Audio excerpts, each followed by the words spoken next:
A Lenovo Legion Tower 5 desktop that turns on without displaying anything often points to a startup or Windows issue. We will troubleshoot the system, perform repairs, and use recovery and command line tools to restore the desktop. A lot of errors pertain to this problem, and we're going to go ahead and jump into what should hopefully be a pretty straightforward process, guys.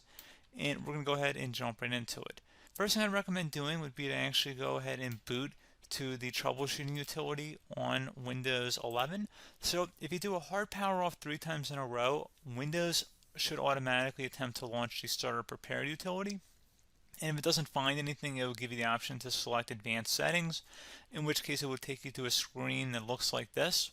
Now, if it does not take you to a screen that looks like this, or you're unable to get to that, you can also download the Windows 10 Media Creation Utility, or Windows 11. They probably will make a creation utility for Windows 11 at some point.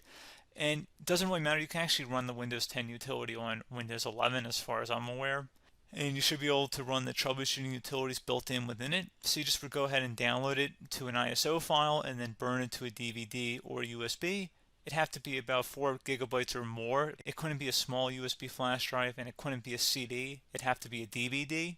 And then you'd boot your computer from it. So depending on the computer manufacturer, you'd have to tap a different key on your keyboard in order to launch that menu, in order to select what boot drive you want to go off of. So it could be anything between the escape key, F2, F8, F12, for example, and those are the function keys on the top of your keyboard.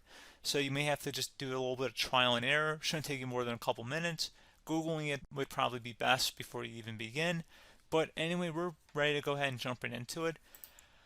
So we're on the choose an option page. So these will look very similar whether you're booting from it directly within Windows itself, or if you're plugged in a USB flash drive with the media creation utility installed and you selected the recovery option. So when you are setting up your Windows 11 installation or Windows 10, depending on the drive you're using, there should be an option to repair your computer in the bottom left corner of the dialog window, one of the first screens that comes up. You go ahead and select that, and then it would take you to a troubleshooting screen like you see here. And you want to go ahead and select troubleshoot, reset your PC, or see advanced options. And then there are going to be a whole bunch of options in here that we're going to explore in today's video. The first one, we're going to actually go underneath advanced options and then select startup repair, fix problems that keep Windows from loading. So go ahead and select that first.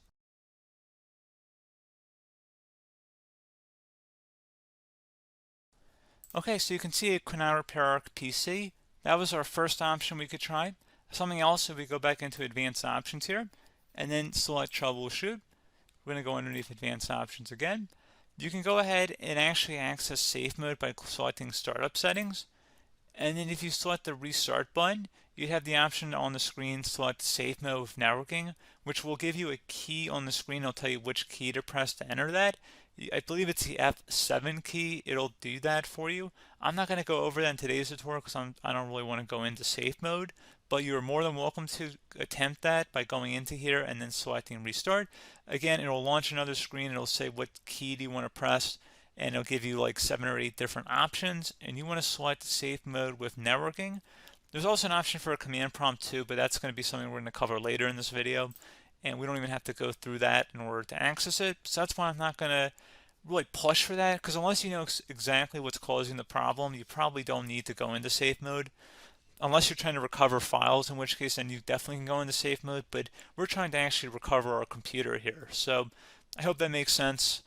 Something else we can also try here as well would be to uninstall updates, remove recently installed quality or feature updates from Windows. So if you go ahead and select that, you can uninstall the latest quality updates, which generally is the more day-to-day updates. Feature updates are the less regularly released ones, like the big ones. I would equate it to service packs in like Windows 7 and Windows Vista and Windows XP. So larger updates that occur once or twice a year at most. And the quality updates are more just a regular update. So probably obviously depend, it'll take longer if you're going to try and uninstall the latest feature update versus quality update. And maybe you don't need to go back that far. So just giving you guys a couple of pointers with that. Something else you can also look at here, and we're going to jump into the command prompt in a little bit, but you can select System Restore, which will use a restore point recorded on your PC to restore Windows. And this is something I would highly recommend here, guys. So select Next.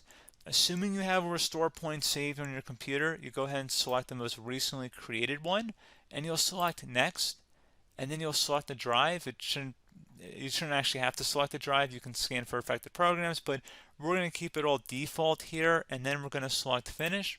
So once started, system restore cannot be interrupted. Do you want to continue?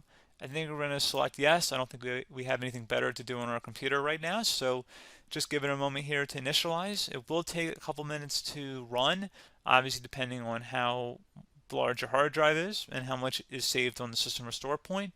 So just give it a couple minutes here.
Okay, so you can see the system has been restored successfully. We're going to go over a couple different methods addition to that if that did not work. So I'm just going to pause the video and we're going to start back on the recovery screen that we started with. Okay, so a couple other things we can try here too. If you go back into troubleshoot, you can select reset your PC while you choose to keep or remove your personal files and then reinstalls Windows. You can select to keep my files, which will remove apps and settings but keeps your personal files. You can also select remove everything, which will remove all of your personal files, apps, and settings. So this is more of a factory reset, the second option here. First option, it should not delete all of your personal files. However, it will pretty much clear most of your programs. And keep in mind, there's no guarantee that your information, number one, is even still available and easily recoverable on your computer to the point that you actually would be able to recover anything. And the second point is that there's always a chance that it won't actually recover and it will just do a factory reset anyway. So there's no guarantee that actually would keep your files anyway. So I would recommend trying to get a recovery tool and backing that up first before selecting it anyway.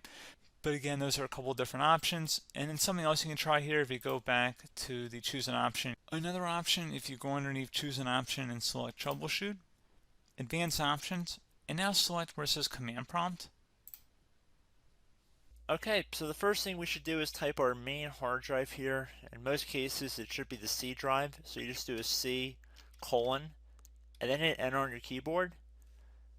So once you're underneath the C drive, we're going to type in dir and then hit enter on your keyboard. It should have program files, users, and Windows all in there. That's how you know you're in the right directory.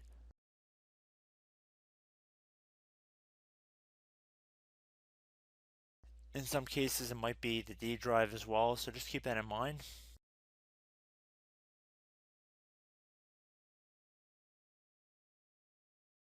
Next thing we're going to do is type in cd space / Windows / system 32 / config, and then you're going to hit enter on your keyboard.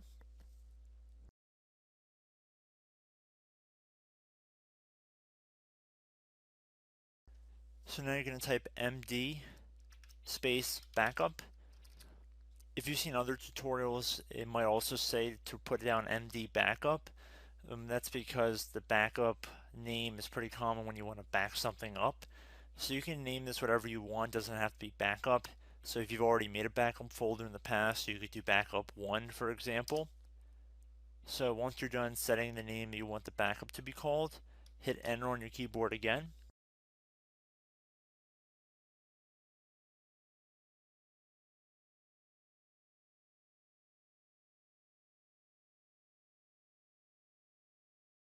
this point, you want to type copy, C-O-P-Y, space. Then you want to do the star symbol above the 8 key. Then do a period or a dot, whatever you want to call it. Then another star sign, and then another space, and then type backup, and then hit enter on your keyboard.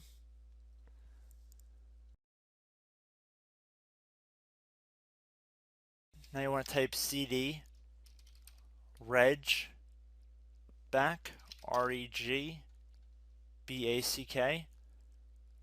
and then hit enter on your keyboard. So now that we are under the reg back, so now you want to type dir again, and then hit enter.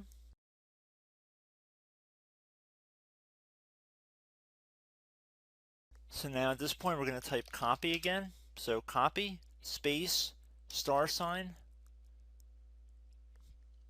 dot, another star sign, space, and then 2 dots.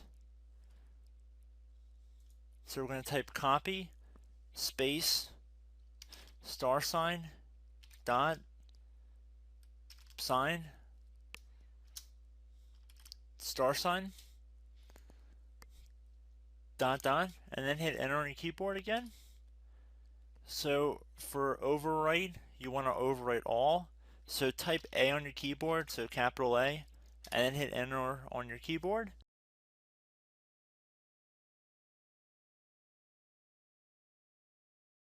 So at this point, you should be good to go. You can close out of the command prompt window, and if you accidentally continue to Windows 10, you should be all set.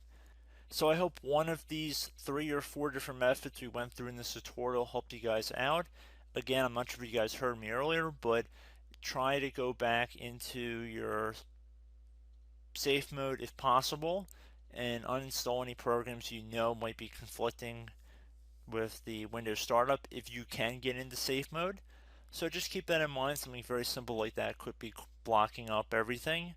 So again, I hope this tutorial helped you guys out, and I will catch you in the next tutorial. Goodbye.